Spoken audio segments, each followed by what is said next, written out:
My parents spent my entire wedding fund on my sister's secret gambling addiction, so I married without them and let their carefully built image crumble. I used to think family was the people who would always support your dreams, until they decided to destroy the most important day of my life to save their spoiled child. My name is Natalie Bennett. I'm 26 years old, and I work as a wedding event manager. Ironically, I plan perfect weddings for other people while my own family was systematically dismantling mine. I had been with James for 4 years, and we had been planning our wedding for the past 18 months.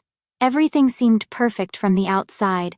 My father Richard was a successful real estate executive. My mother Helen was the epitome of a socialite, and my older sister Sabrina was living her best life as a fashion influencer with over 200,000 followers.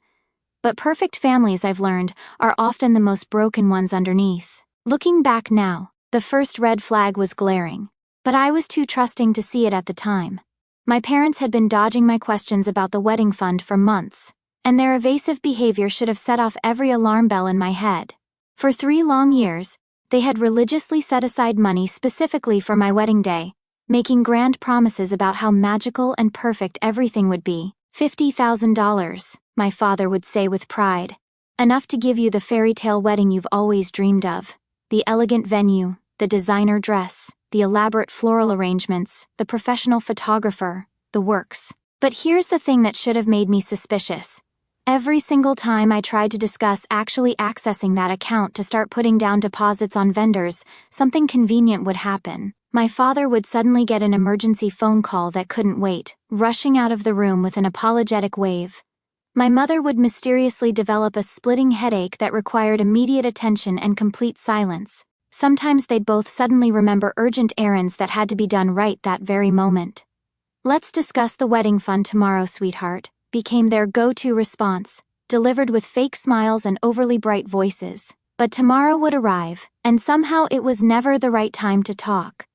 There was always another excuse, another delay, another reason why we needed to postpone the conversation just one more day. The second red flag was Sabrina's increasingly erratic behavior. Her marriage to Marcus, a tech entrepreneur she had met at some influencer event, had been rocky from the start. She posted fewer and fewer couple photos, and when she did, her smile looked forced, plastic. She started showing up to family dinners with expensive handbags and jewelry that seemed out of place for someone whose marriage was clearly falling apart. When I asked her about it, she would wave me off with some story about brand partnerships and sponsorship deals. But something felt wrong. Sabrina had always been the golden child, the one who could do no wrong in our parents' eyes, but even she seemed stressed lately. The bomb dropped on a Tuesday evening in March.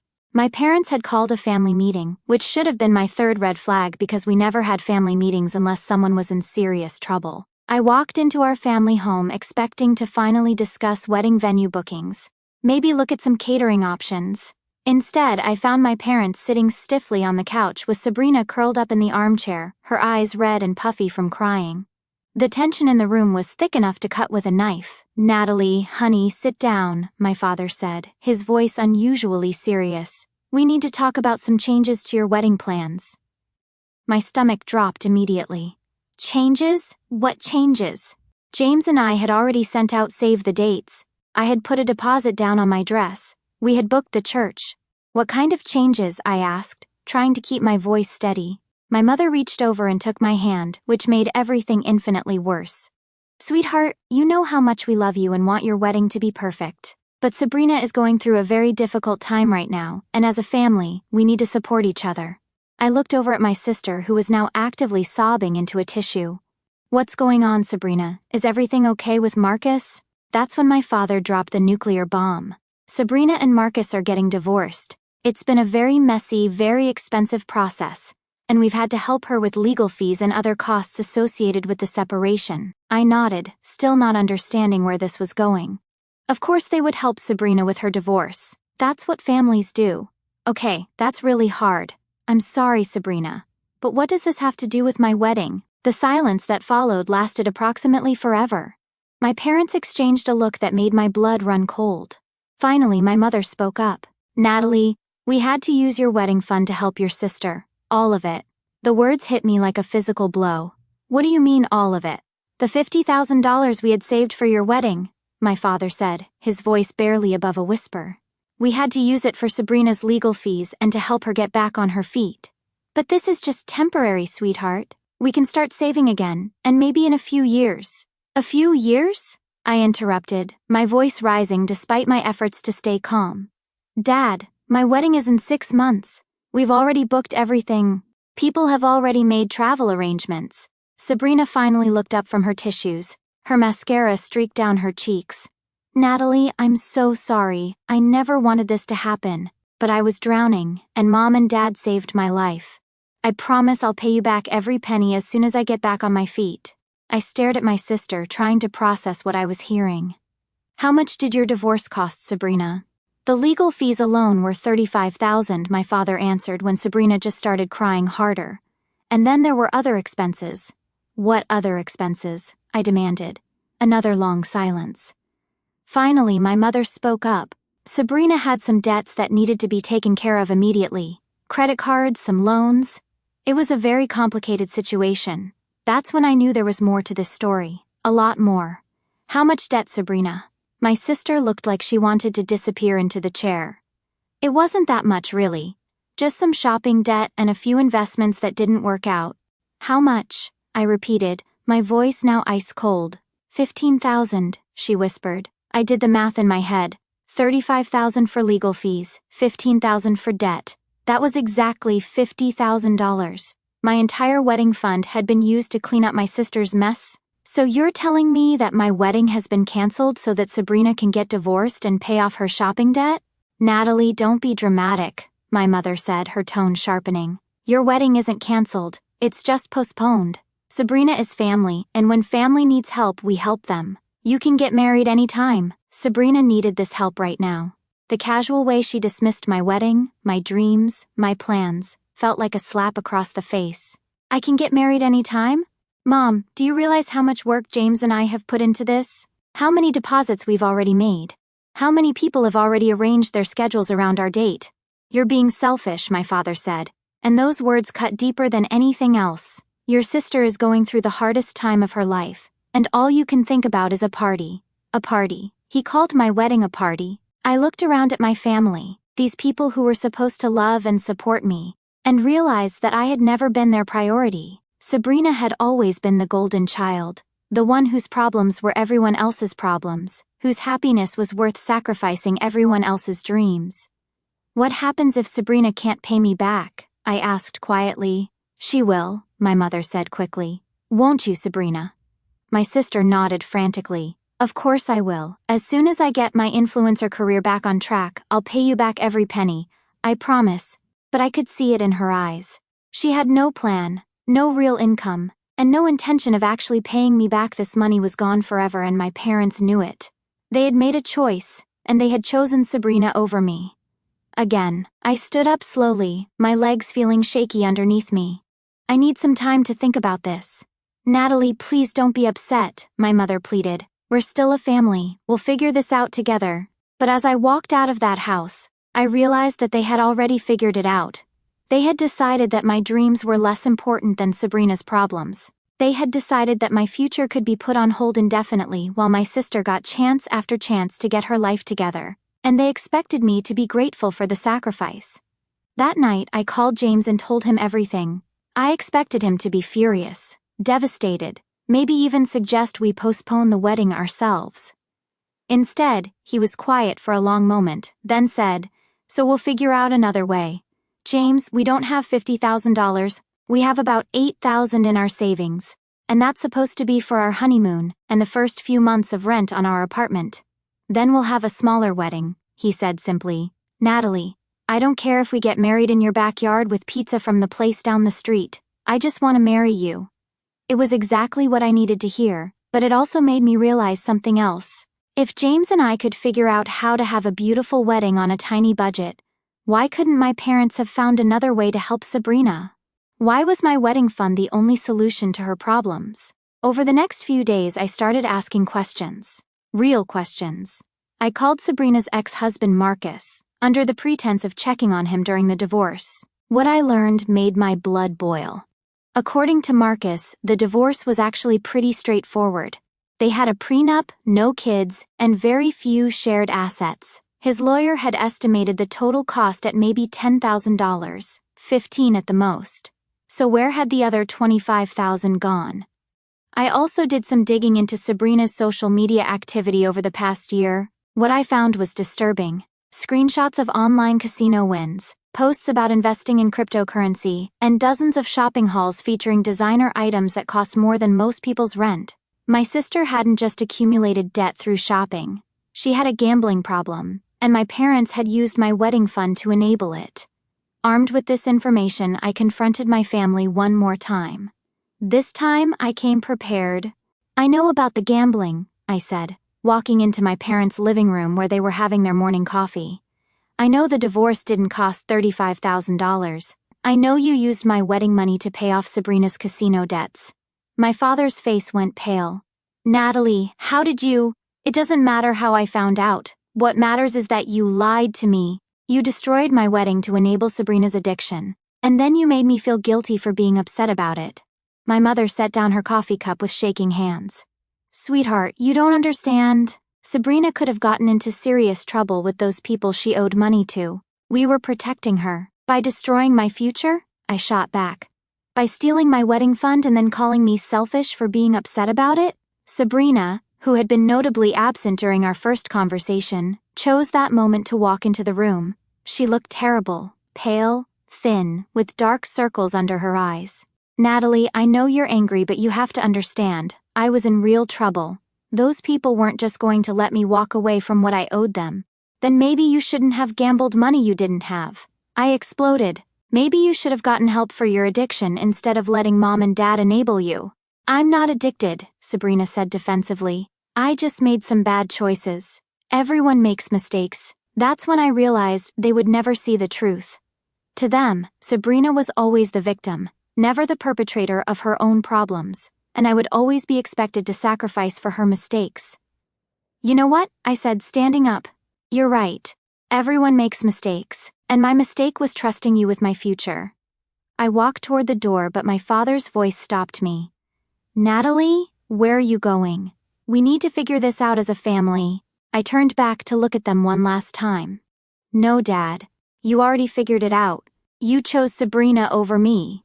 You chose her gambling debts over my wedding. You chose to enable her addiction over supporting my happiness, so now I'm going to choose myself." What happened next was the most liberating and terrifying decision of my life. James and I sat down that night and completely replanned our wedding. We canceled the expensive venue and booked the community center where I had volunteered in high school. Instead of a full catered dinner, we decided on a cocktail reception with appetizers from our favorite local restaurant. I found a beautiful dress at a consignment shop for $300 instead of the $3,000 gown I had originally picked out. James asked his brother to officiate, saving us the cost of hiring someone. My best friend Sarah, who was a photographer, offered to do our photos as her wedding gift to us.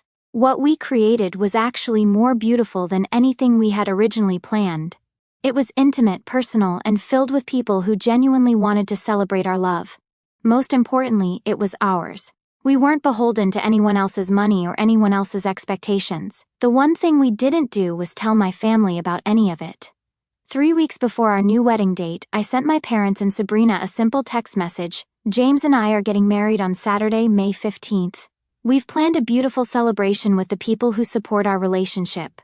Unfortunately, that doesn't include you." The response was immediate and explosive. My phone rang non-stop for hours. I got dozens of text messages ranging from confused to angry to pleading. But I didn't answer any of them. I had said everything I needed to say. My mother showed up at my apartment the next day, tears streaming down her face. "Natalie, please don't do this. I'm your mother. I have to be at your wedding." "Why?" I asked, standing in my doorway without inviting her in. "So you can take credit for a day you tried to destroy? So you can play the loving mother for the photos while knowing you chose my sister's gambling addiction over my happiness?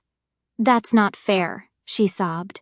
"We love you just as much as we love Sabrina." "No, Mom, you don't, and that's okay. I finally accepted it. But I'm not going to let you ruin the most important day of my life by pretending otherwise." She stood there crying for a few more minutes, then finally asked, "What do you want us to do? How do we fix this?" "You can't," I said simply. "Some things can't be fixed, Mom. They can only be survived." The wedding was perfect. James looked incredibly handsome in his navy suit, and I felt like a princess in my consignment shop dress. Sarah captured every moment beautifully, and our friends and James's family created an atmosphere of pure joy and celebration. James's parents had immediately stepped up to help with costs when they learned what had happened. But they did it quietly, without making a big deal about it or expecting recognition. The most touching moment came during the reception when James's father stood up to give a toast.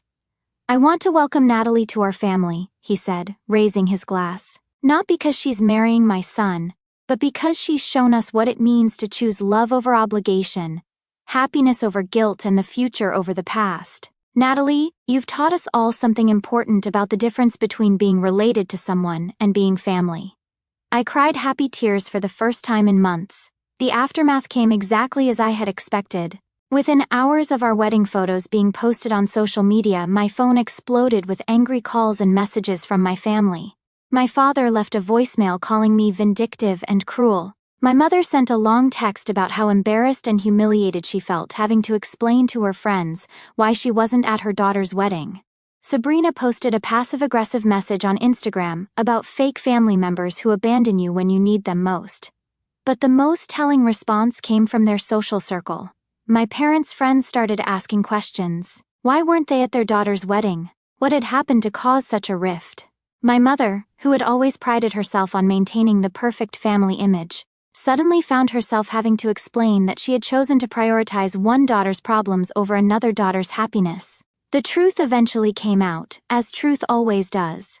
People started putting together the pieces. Sabrina's messy divorce, her obvious financial problems, the timing of everything. My parents' reputation in their social circle took a hit, and for the first time in their lives, they faced real consequences for their favoritism. Sabrina's life continued to spiral downward without the constant bailouts from our parents. Her influencer career never recovered, partly because her content had become increasingly erratic and desperate. Without the safety net of family money, she was forced to face the real consequences of her gambling addiction. Last I heard, she had moved back in with our parents and was working at a retail job while supposedly getting help for her problems. My parents tried to reconcile with me several times over the following months. They sent cards, flowers, and even offered to pay for a second wedding so they could be included. But they never once acknowledged that what they had done was wrong. They never apologized for stealing my wedding fund, or for calling me selfish when I protested. In their minds, they had done what any loving parents would do for a child in crisis, and I was the one being unreasonable. The last communication I received from them was a Christmas card with a note inside that read, "We miss you and hope you'll find it in your heart to forgive us. Family is forever." But they were wrong about that. Family isn't forever when it becomes toxic. Family isn't forever when it's based on guilt and obligation instead of love and respect. Family isn't forever when some members are consistently sacrificed for others. James and I built our own family traditions. We hosted our first Thanksgiving in our little apartment, inviting friends who had become our chosen family. We created new holiday rituals that brought us joy instead of stress. We learned to celebrate our achievements without waiting for approval from people who had never truly supported us anyway. My career as a wedding planner actually flourished after my own wedding experience. I became known for creating beautiful celebrations on modest budgets, and I specialized in helping couples who had family drama or limited support systems. There's something powerful about helping other people create the perfect day when you've had to fight for your own. 6 months after our wedding, James got a promotion that came with a significant raise. We started talking about buying a house, maybe starting a family of our own someday.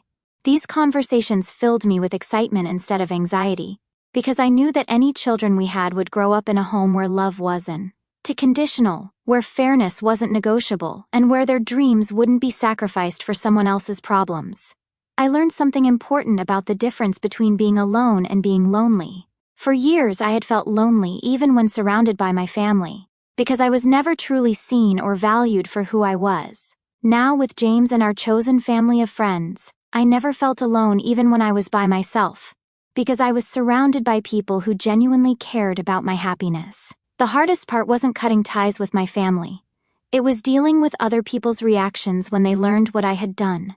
Society tells us that family comes first, that blood is thicker than water, that we should forgive and forget no matter what. But society doesn't have to live with the consequences of staying in toxic relationships. Society doesn't have to sacrifice their dreams on the altar of family dysfunction. I stopped explaining myself to people who couldn't understand my choice.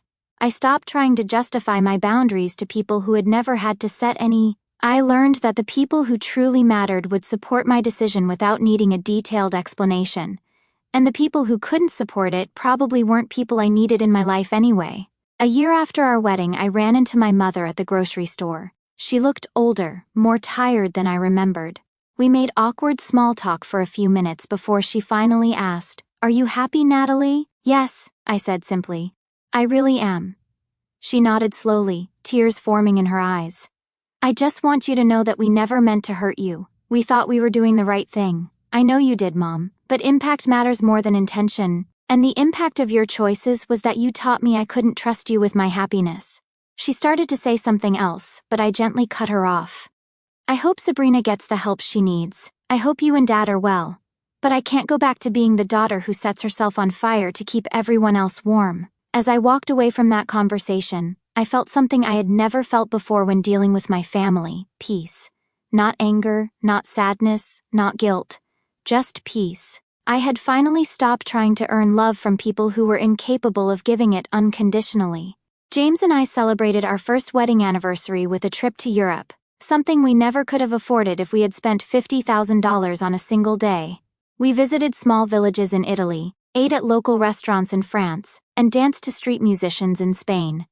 It was magical in a way that no expensive wedding reception ever could have been. On our last night in Paris, James and I sat by the Seine River talking about our future. We talked about the house we wanted to buy, the places we still wanted to travel, the family we might create someday. None of our plans included my parents or Sabrina, and that didn't make me sad anymore. It made me grateful. "Do you ever regret it?" James asked quietly. "Cutting ties with your family?" I thought about it for a moment, really considered the question. "I regret that it was necessary," I said finally. "I regret that they couldn't love me the way I deserved to be loved. But I don't regret choosing myself. I don't regret refusing to be the family scapegoat anymore. And I definitely don't regret marrying you in a way that was authentic to who we are instead of trying to live up to someone else's expectations." He smiled and kissed me softly. "I'm proud of you, you know. It takes real courage to walk away from everything you've known to build something better." As we walked back to our hotel hand in hand, I realized that my parents had been wrong about so many things, but they had been especially wrong about family being forever. Family isn't about blood or obligation or guilt.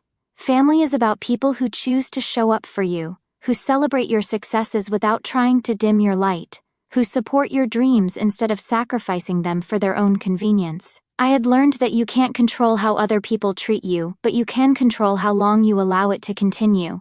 You can't make people love you the way you deserve to be loved, but you can stop accepting less than you deserve. You can't change toxic family dynamics, but you can remove yourself from them. The little girl in me who had spent years trying to earn her parents' equal love had finally grown up into a woman who understood that some people are simply incapable of giving what you need. And that's not a reflection of your worth. It's a reflection of their limitations. I used to think family was the people who would always support your dreams, until I learned that sometimes family is the people who try to destroy them. But I also learned that you get to choose who your real family is, and sometimes the family you choose loves you better than the one you were born into ever could. Now when people ask me about my family, I tell them about James, about our close friends who have become siblings, about the community we've built around shared values instead of shared DNA. I tell them about people who show up for me consistently, who celebrate my victories without resentment, who support my decisions even when they don't understand them. That's what family really means. Not the people who share your blood, but the people who choose to share your life.